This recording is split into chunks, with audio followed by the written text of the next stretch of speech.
What are some of the ways that you've framed reality? You've mentioned some spiritual resources you had. We're certainly going to talk a bit more about that. But I'm just wondering, just what are some things that have helped you, that have guided you as you've tried to deal with stress constructively? I think what Ann says is really important. You've got to have a life's purpose. You've got to have a purpose-driven life, as the author says. That is that, many of the people that I deal with in prisons, actually people that I dealt with in law schools and I've dealt with as a practitioner, are people who thought their purpose was something different than what their real purpose was. And we've got to get them to think of the purpose of eternal life. People say to me, how can you work to help those people get out of prison? And I say, oh, you got the wrong guy. I'm not working to help them get out of prison. I'm on the in business. I help them get into heaven. And that's a different business than helping them get out of prison. Yeah. And we got to talk to them about, many of the people in a maximum security prison are not going to get out into this life. But they do have an eternal life. And that's what we got to concentrate on. Can you say a bit more? I know you've told us a story in the past about a prisoner who discovered that mission while he was there.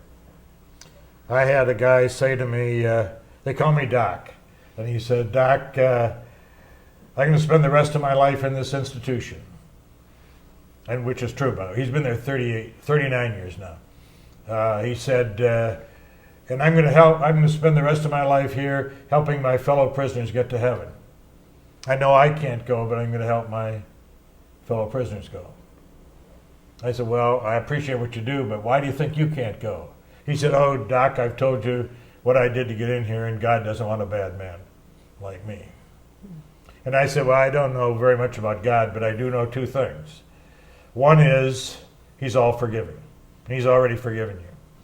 The other is that he's got a short-term memory problem. I said, it's not that he has forgotten what you did, nor have I forgotten what you did, but neither one of us care anymore. And we've got to get them to think in terms of the fact that that God does really care about how they end up.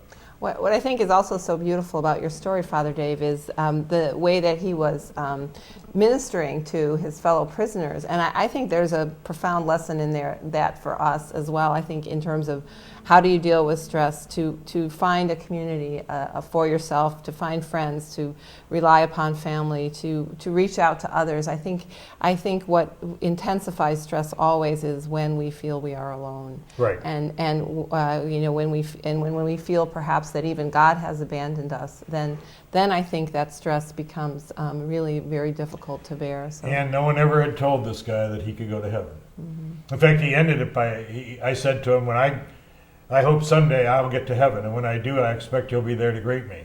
And he had a great line. He said, well, why do you think I'm going to die before you do? So you have to have a little sense of humor about it, too. Mm-hmm. But he had never been told that he was headed towards heaven, and I think he is. Mm-hmm.